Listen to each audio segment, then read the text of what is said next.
Hello and welcome back to another video. And today I am reading this because this has been knocking about for the last couple of days. I've seen it a good few times, and I've not read it yet. This is an article by Screen Rant, and it's called "The 10 Harsh Realities of Rewatching Doctor Who's Classic Era." And I've seen some of the points floating around on Doctor Who Twitter, and I want to read the article with an open mind, but I know that I'm gonna really, really disagree with this. So, returning to classic episodes of Doctor Who comes with some very unintended problems that especially stand out when seen through a modern lens. This is going to be a thing. Okay, let's see what we've got here. Classic Doctor Who companions were thinly written, bland, and often underutilized, lack the depth of other counterparts.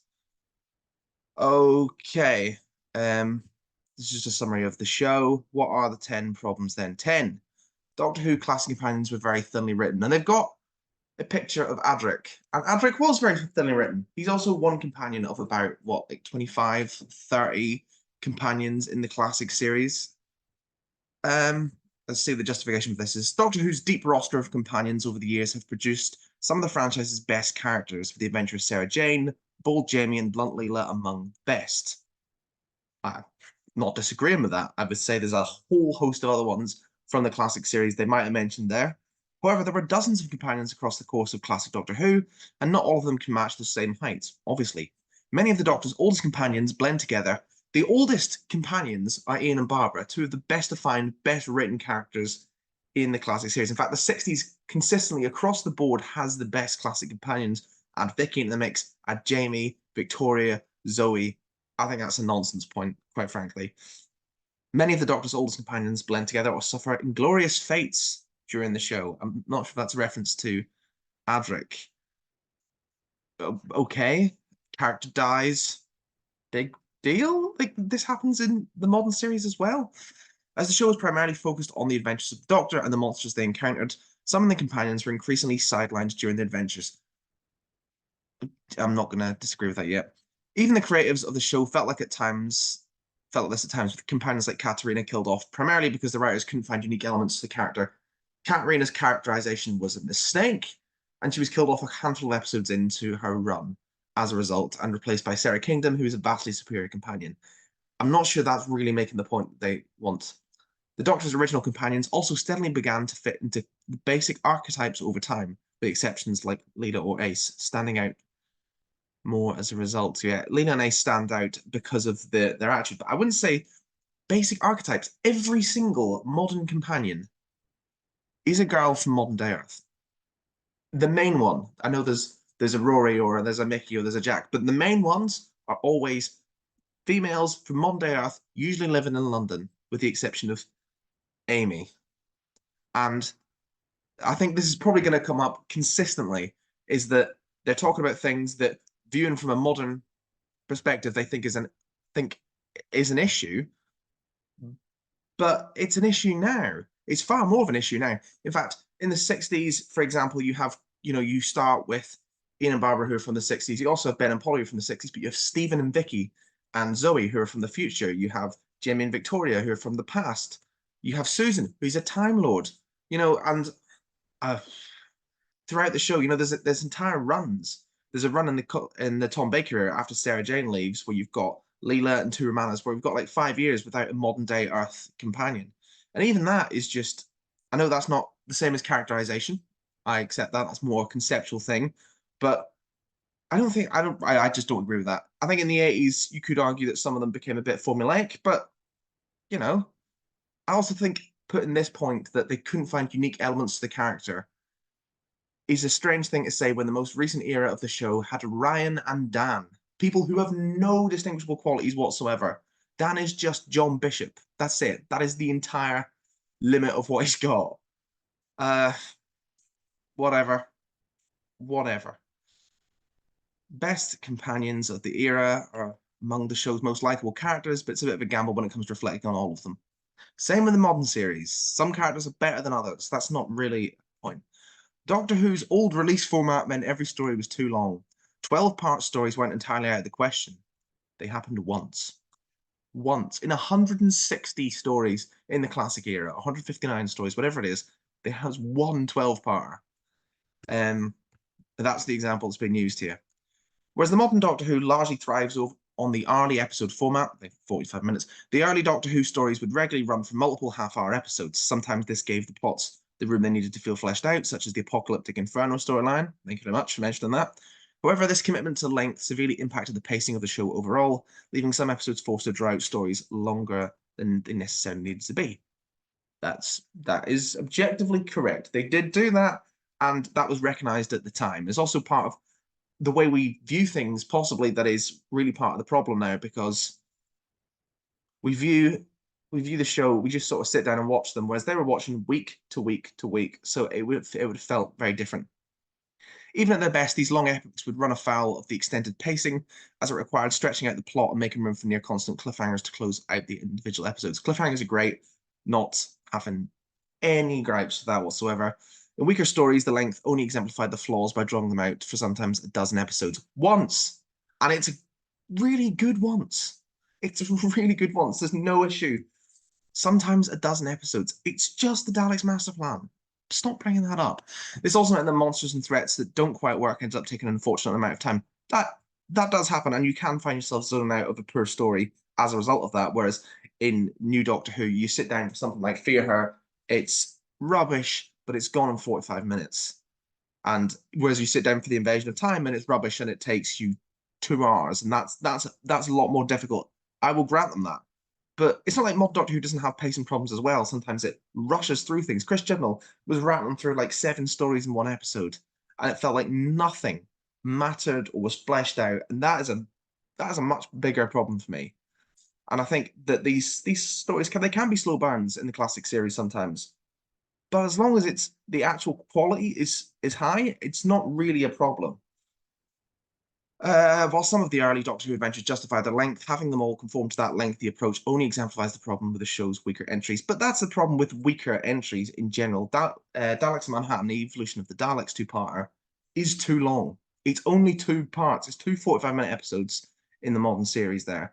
And it's too long because there's simply not enough plot to justify that.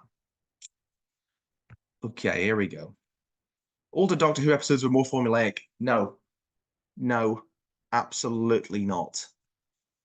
One of the best elements of Doctor Who as a franchise has always been the way the series can inherently hop around any period or location to play with all sorts of genres. That tonal experimentation allowed the best of all Doctor Who to embrace comedic beats, jump into heady sci-fi, or embrace some surprisingly impactful human stories. However, over the years, the series became driven by a particular format and formula. The result was episodes that blended together and became forgettable. Did this sort of happen a little bit in the late 70s, early 80s? Possibly.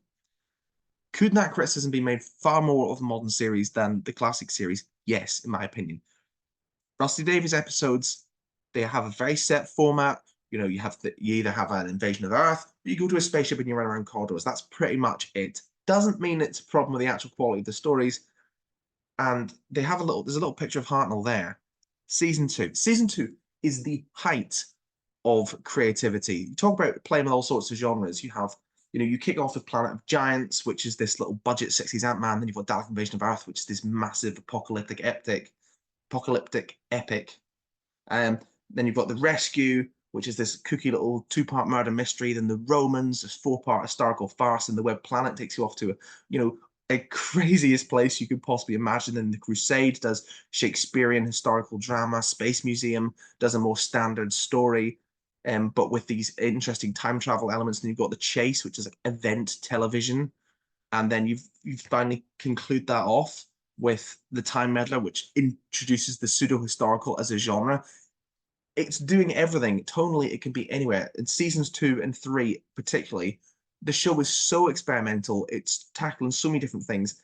And yes, maybe it got locked into a more set formula, but I would say nowhere near as much as the new series has, where you can pick these very distinct tones for each showrunner. You can't really do that in the classic series, in my opinion. And the 60s, as I say, I think is the most experimental period of the show. You get stories in the 60s that you would never get again. You'd be getting playing around with genres that you would never do now. And I just think this is an entirely incorrect point again. The shorter runtime and more consistently self-contained stories of the modern Doctor Who allow for more flexibility and to play with the story structure of the series. The Doctor and his companions would arrive somewhere unexpected and dangerous, encounter an alien threat, learn a lesson, and move on. The format of adventure is a solid baseline for the show, but over-reliance on the style of storytelling, especially with the aforementioned long-running plot lines, could produce forgettable entries that follow the same basic formula way too often. Just like the new series. Good stories are good, bad stories are bad. I'm not really seeing the point of this. 7th, Doctor Who's all special effects could be hilariously bad. Well, if they're hilariously bad, then that's good because it's making you laugh. Do they have pictures to justify this? And they've used pictures of the invasion? That's the best Cyberman design.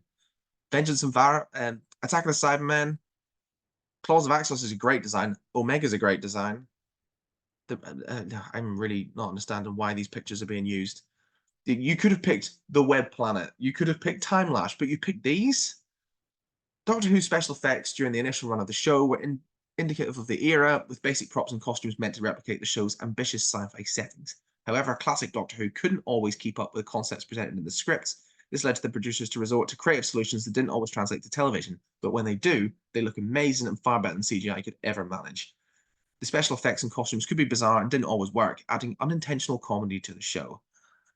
It can be a bit of a pantomime, and I think that is incredibly endearing and far better than just CGIing everything. And I understand there's a little bit of bias in that, but all episodes of Doctor Who are infamous to this day for their cheesy effects, with clear puppets and repurposed costumes filling many episodes of the sci-fi series. Yeah, not bothered. There's also some amazing looking stuff that is not being mentioned here. Even when compared to other sci-fi shows of the era, Doctor Who could stand out due to the bizarre nature of many of its enemies, because it's doing a different show every single week. If you're doing another sci-fi show where you're reusing the same sets every single week, you've got the same villains, so you just have to have one of everything. But if you're doing a show like this, an episodic show where you're changing your everything gets changed week to week or story to story. So yeah, I don't think I'm not agreeing with this as a point at all. Yes, it could be hilariously bad. I just don't see that as a problem. Even when the Daleks were prone to little accidents and mistakes during filming, helping transform the Doctor's most fearsome foes into a punchline in nerd circles.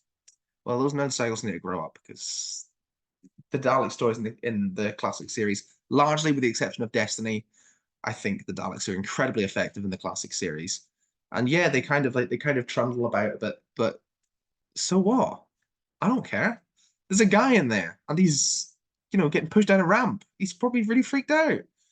And yeah, I'm not sure if I'm helping myself here, but Doctor Who's inconsistent lore can be very confusing. Seriously? Again, we have just done confusing lore, the era. And you're bringing this up now after the Whittaker era, where they've literally spent so much time on inconsistent lore.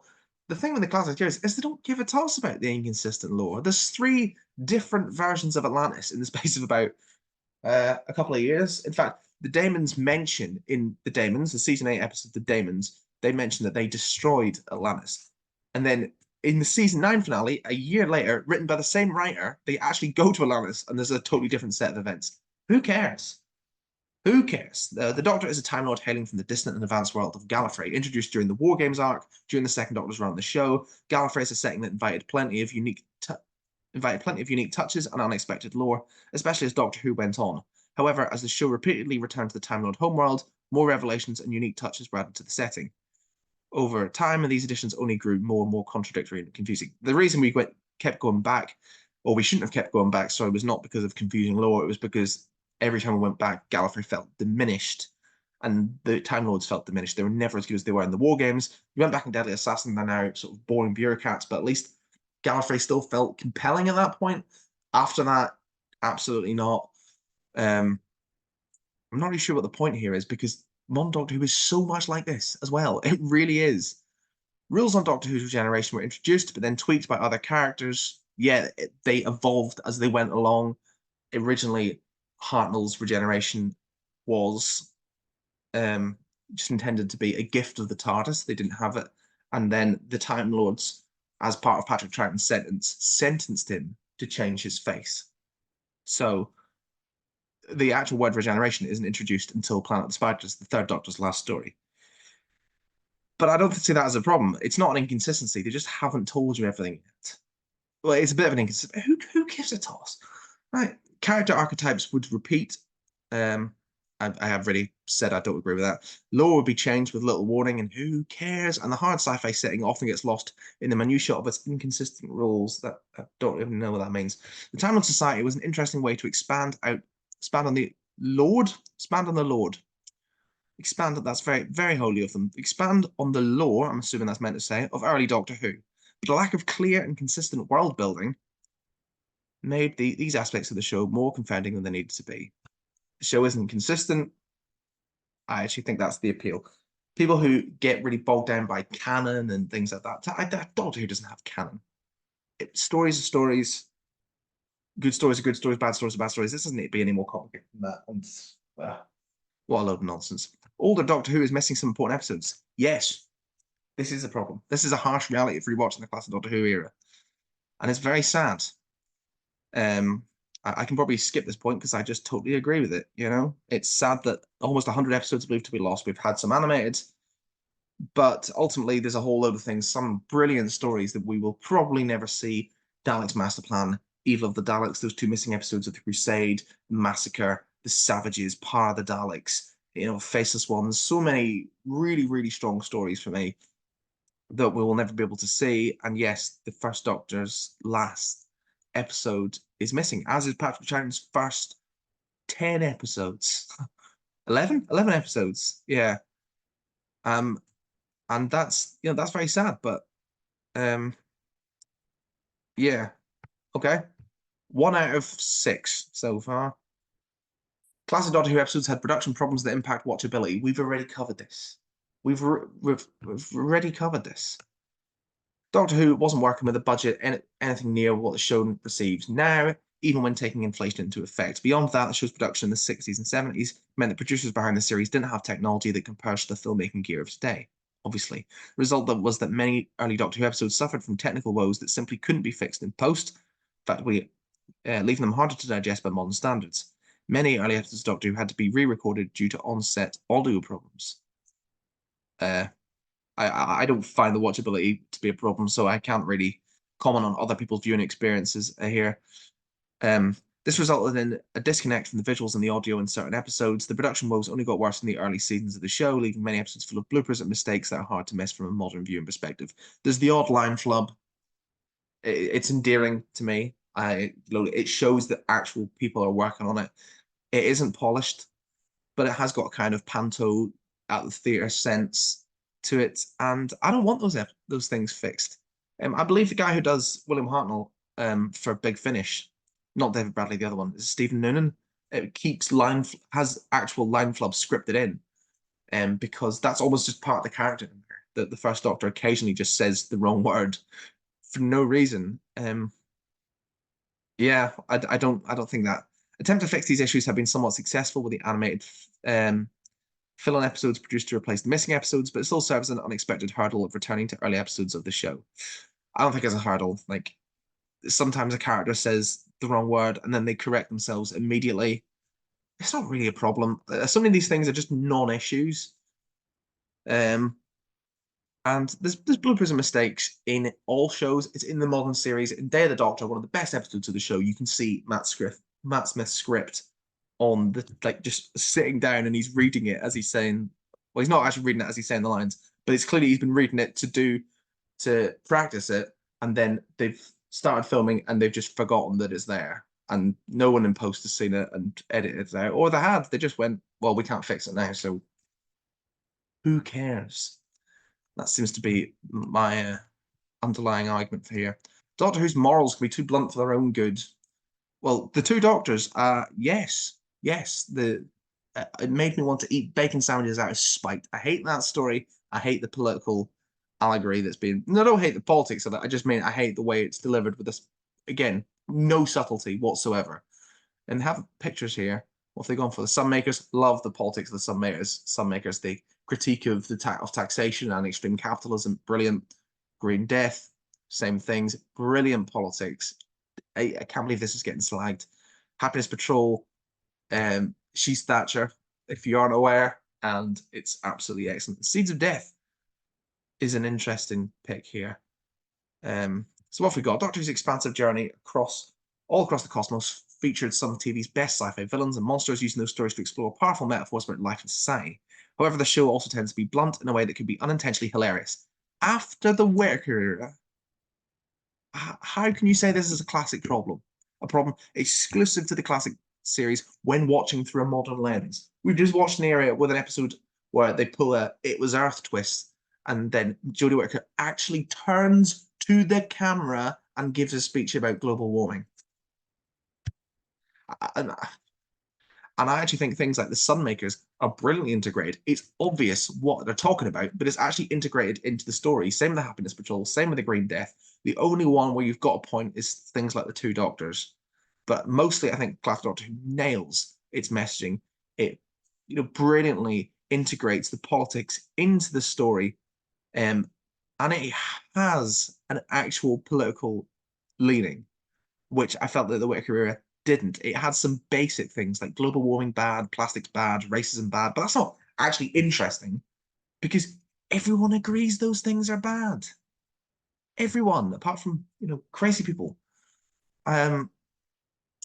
So actually doing something like a critique of capitalism in the Sunmakers, or a lot of the very left-wing themes that are going on in the Pertwee era, particularly, that is far more interesting. Or the Happiness Patrol's critique of Thatcherism.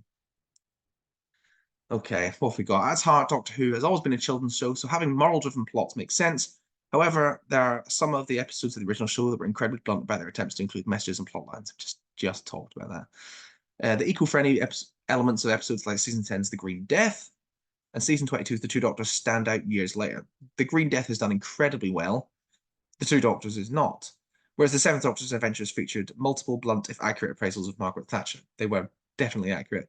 The most infamous example of this is the four-part Season 15 story, The Sunmakers, which pit Tom Baker's Fourth Doctor against the sci-fi version of the Taxman, make a harsh appraisal of the very idea of income tax. And it's hilarious. It's absolutely hilarious. Okay, this one's going to take a bit of time. The older Doctor Who episodes sometimes have dated stereotypes, and they've used the Toymaker as an example. Oh, dear me.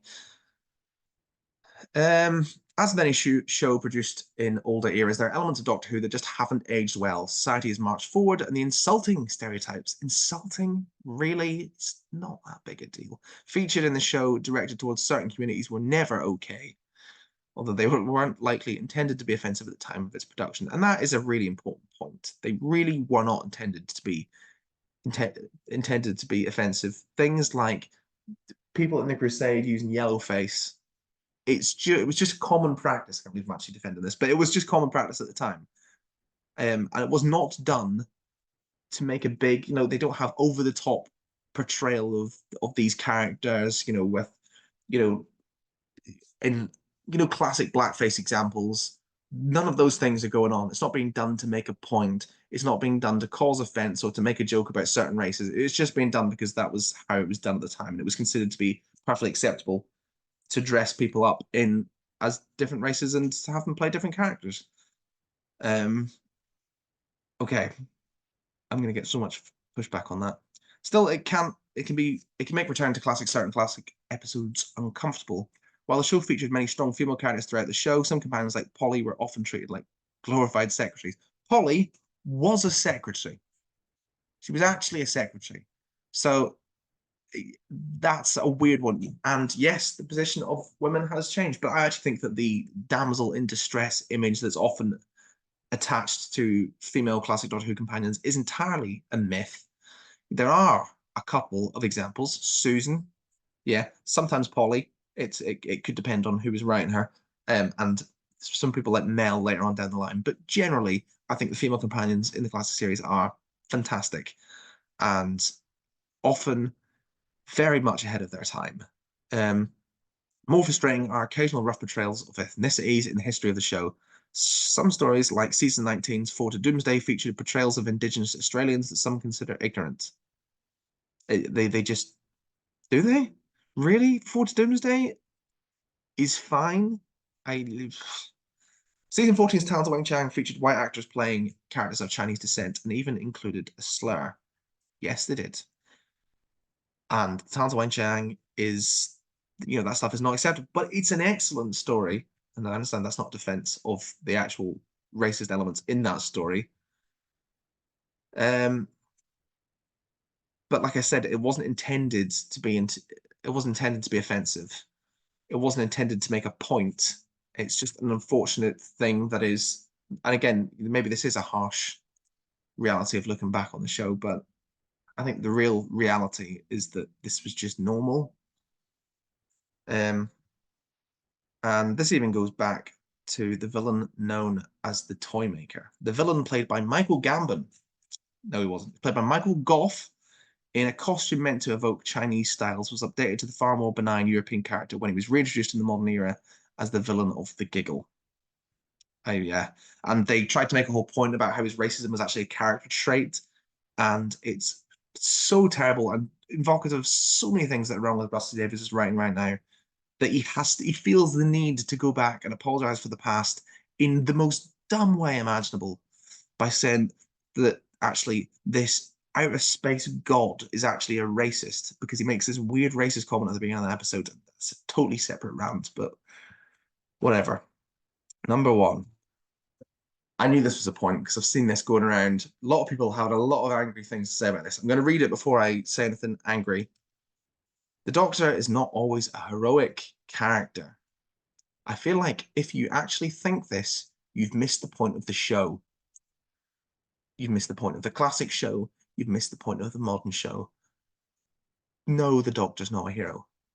The Doctor has been many different characters over the years, with an inbuilt ability to simply regenerate the character to introduce other actors as the Doctor, allowing the creatives to tweak and change the character over time. However, a constant of the character has always meant to be his curious and noble side, defining his decision, yada yada yada. However, many stories in the classic Doctor Who feature versions of the Time Lord who's downright heartless, which gives the character some genuinely harsh edges. Okay, actually, I'm going to stop there. I'm going to say The Waters of Mars, Amy's Choice, The God Complex, and frankly, the entirety of the Moffat era, I think very much on purpose. Incidentally, large parts of the Whittaker era. I don't think Chris Chibnall was intended to do that, but it's still there. The Doctor is not an ambiguously heroic character, and if you think so, you have missed the entirety of the show. And he wasn't in the classic series either, especially early on, which they're about to say. First Doctor wasn't afraid to insult his allies and belittle them for failing to keep up with his brilliance. He even came close to murdering a caveman they encountered on this journey in the very first adventure, An Earthly Child. Yes, and William Hartnell's First Doctor has the best character arc in the entire show, going from that guy to the guy who stands up to the war machines, going from the complete uninterventionist to being the guy who stands in front of that war machine and does not flinch. It's an amazing, amazing character arc. And the fact that they're just saying it is, it's a problem that he starts out rougher and softens as time goes by through the influence of his human characters. That his entire character arc is a problem because at the start, he's not who he becomes later on. Incredibly stupid point.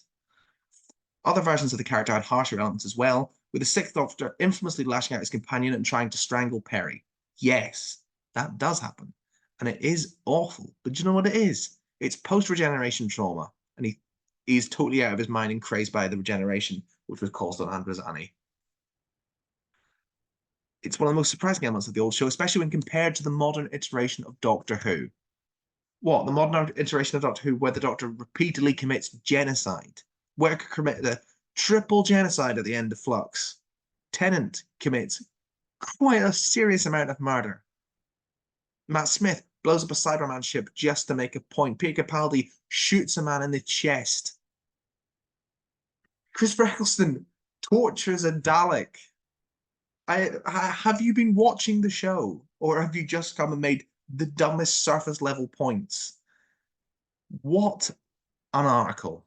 What a terrible, terrible article. Not just because it's got some really awkward mistakes in it, which suggests that the person who has done this hasn't actually watched this. And I imagine a lot of these articles, I read them from time to time, and they always seem to be written by people who have a very surface level understanding of the show. I've read Screen Rant's ranking of the Doctors one time, and it's just exactly what you'd expect. It is literally Colin, Sylvester, Paul at the bottom, then Jodie and Capaldi, yada yada yada. Oh, Hartnell will be in there as well, and then it gets to Tennant, Tom Baker, Matt Smith, top three. Like it's just the most.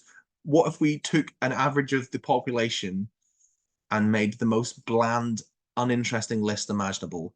You can't imagine there's an actual opinion behind it. It's just someone creating a very bog standard thing with little tiny couple of paragraphs saying the most basic, boring facts about those characters. There's no information and there's no real opinion. And I don't see much of a real opinion in here. This looks like they've gone on a Reddit format. It's not called format, a Reddit thread, is that what it's called? They've gone on Reddit and they've seen people talking about things that they don't like as much about the classic series, and they've just made a list. Is what it looks like to me. I mean, despite the fact that they talk about some stories could be a dozen episodes when that happens once. There's just things like that suggest to me that they haven't actually watched the series in which they're talking about. I very much doubt this is written by someone who's seen the entire classic series. I very much doubt this is written by someone who's seen recons, who's watched the 60s, who actually knows all the companions that they were talking about and suggest them with thinly written. I just think it's a nonsense. Interesting video for me to get back to making videos for this channel, but I just wanted to cover this and slag it off, basically. In fact, I really wanted to slag it off. Yeah, that's everything. I am going to leave now. See ya.